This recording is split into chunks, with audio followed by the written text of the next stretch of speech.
রাত 10টা বাজে, এখন আমি রান্না করতেছি। আজকে পরীক্ষা ছিল মেয়ের, দুপুরে রান্না করি নাই, রাত্রে বাজারও ছিল না, এখন বাজার আনলো আর রাত 10টা বাজে এখন আমি রান্না করতেছি। দেখে এখানে তরকারিটা চড়া দিচ্ছি বেগুন দিয়ে আলু দিয়া, আর এখানে মাছটা ভাজা হইলে এই তরকারির ভিতরে দিয়ে দেবো। আমার রান্না শেষ। আর এখানে আবার ভাত আর ডাল রান্না করছি। এখন প্রতিদিন রাতেই রান্না করা লাগতেছে, যখন বাজার থাকে তখন রাত্রে রান্না করি। এই যে ডাল আর এই যে ভাত, আর এই যে এগুলার অবস্থা। ওই যে জ্বর আমার, আর বড় মেয়ের তো এক্সামের জন্য, বড় মেয়ে কিছু করতে পারে না, ওরা নাও করছি, তোমার কিছু করার দরকার নাই, আমি কালকে এগুলো সব গুছাই নিব, আজকে রাত্রে কিচ্ছু করব না, শরীরে অসুস্থ থাকলে কিছু ভালো লাগে না। আসসালামু আলাইকুম, আশা করি আপনারা সবাই ভালো আছেন। আমি আলহামদুলিল্লাহ ভালো আছি। গতকালকে যে তরকারিগুলো রান্না করছিলাম, এখন সেগুলা সকালবেলা সব জাল দিয়ে নিব, নাহলে নষ্ট হয়ে যাবে। প্রচুর গরম পড়ছে, আর আমার এই যে জ্বর আসছে না, মানে এত খারাপ লাগতেছে, মানে অনেক অসুস্থ হয়ে পড়ছি আমি। আর আজকে দুপুরে রান্না করা লাগবে না, কারণ ওই যে গতকালকে যে রান্না করছিলাম সেগুলাই আছে, এগুলা গরম করে নিব, আবার রাত্রে সব চুলা টুলা এগুলা পরিষ্কার করে তারপরে ঘুমাইছিলাম। এখন সকালে উঠে নাস্তা বানাবো। সকাল 8টা বাজে ঘুম থেকে উঠে গেছি আমি। আজকে দোনমের এক্সাম নাই, তারপরে ঘুম থেকে উঠে গেলাম, বেলা পর্যন্ত ঘুমে ধরে না। এখন এই তরকারি এগুলা সব গরম, টেবিলটা এগুলা সব পরিষ্কার করব। এই যে তরকারি আছে, পাঙ্গাস মাছ আনছিল, ডাল, এগুলো গরম করবো। এই যে ভাত অমনি রয়ে গেছে, ভাতগুলা ভাবছে ফ্রিজে রেখে দিব।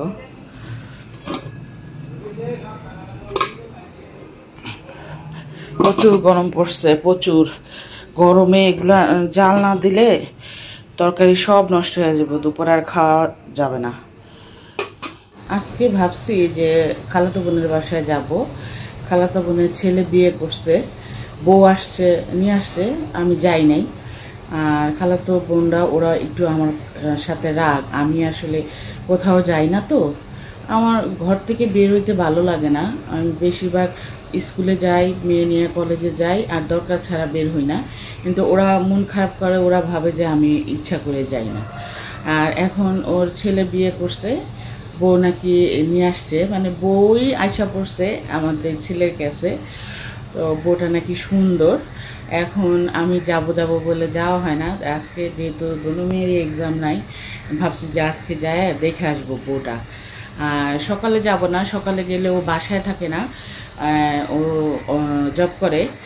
বিকালে যাব, 5টার দিকে এসে পড়ে, ভাবছি সন্ধ্যার পর যাব।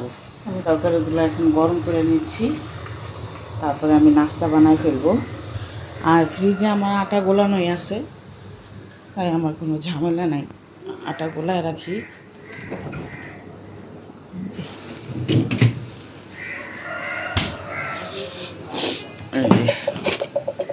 2-3 দিন আমি এরকম আটা গোলায় রাখি। আর স্কুলে কলেজে না গেলে, আজকে যদি কলেজে যাইতাম মানে অনেক অসুস্থ হয়ে পড়তাম, মানে শরীরটাতে এত খারাপ জ্বরে।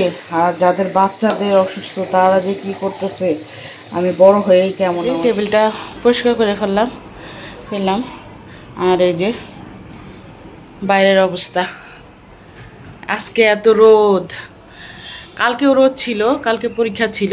বেশিরভাগই বৃষ্টি হয় যখন পরীক্ষা থাকে, কিন্তু কালকে অনেক রোদ ছিল, অনেক গরম ছিল রাস্তায়।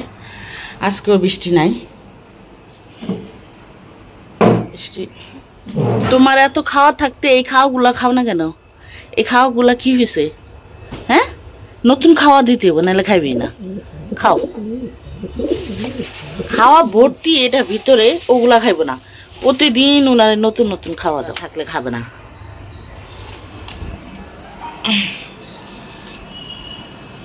এই যে রোদ উঠছে আজকে অনেক, মেয়েরা ঘুমায় এখনো, ডাকবো না, পরীক্ষা যেহেতু নাই, ঘুমাক।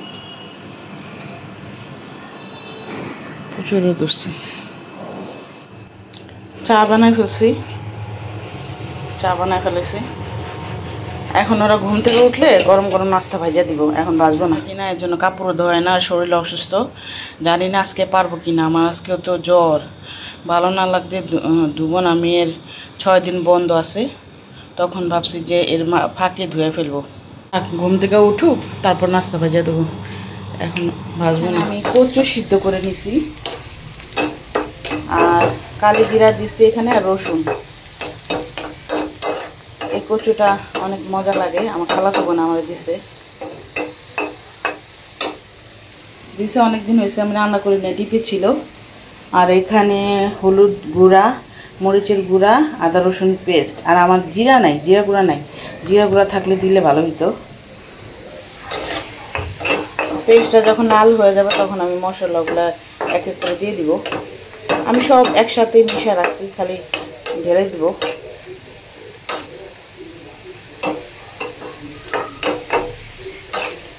আর অনেক কাপড় ধুইছি, কারণ কাপড় না ধুইলে পরে ধুইতে হবে, এর জন্য ভাবলাম যে কষ্ট হলেও ধুয়ে ফেলি। আর নেহার বাবা আবার ঘরটা মুছে দিছে আমারে। ঘর আমি মুছি না, ঘর ওই মুছে দেয় আমারে সবসময়।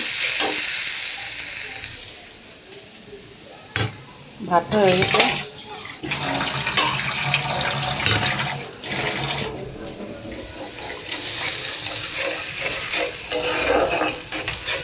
কষাইতে থাকি। কষা তেলের উপরে উঠলে তারপর আমি ওই দিয়ে দিব।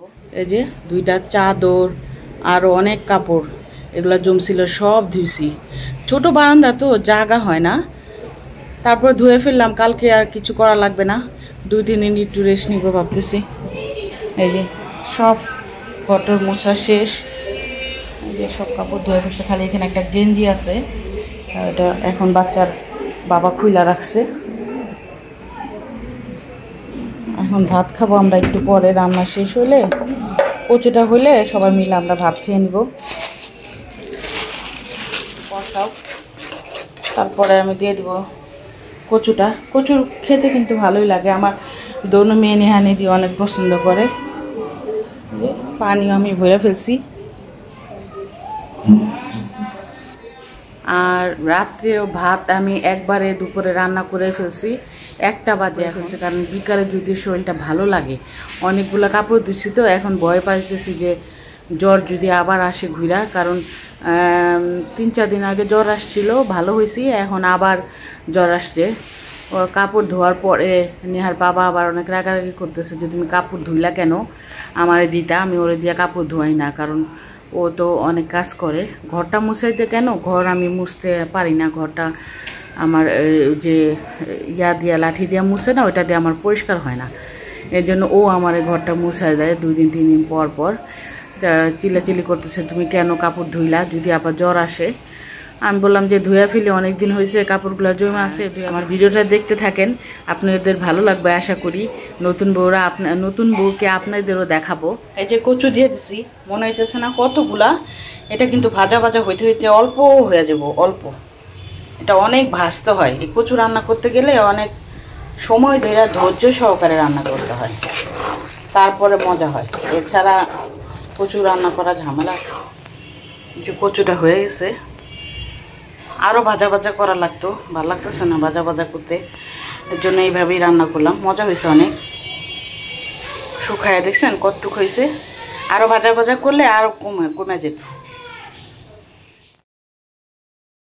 জীবনে প্রতিটা নিয়ত যুদ্ধ করে চলতে হয় মেয়েদের, আমিও তার ব্যতিক্রম নয়। প্রত্যেকটা দিন একটা করে নতুন যুদ্ধ শুরু হয়, আবার নতুন করে একটা শুরু হয়, শেষ হয়, আবার আরেকটা শুরু হয়।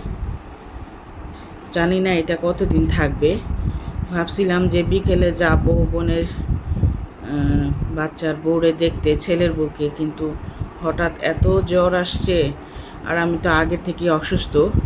আর বাচ্চারা বিকেলবেলা বলল, তখন আমি একটু সুস্থ ছিলাম, যে কি খাবে, ঘরে কিছু ছিল না, তাই ভাবলাম যে একটু চাপড়ি বানাই দেই, আর গুড় আছে ফ্রিজে, গুড় দিয়ে একটু চাপড়ি বানাই দেই। এইভাবেই করি আমি।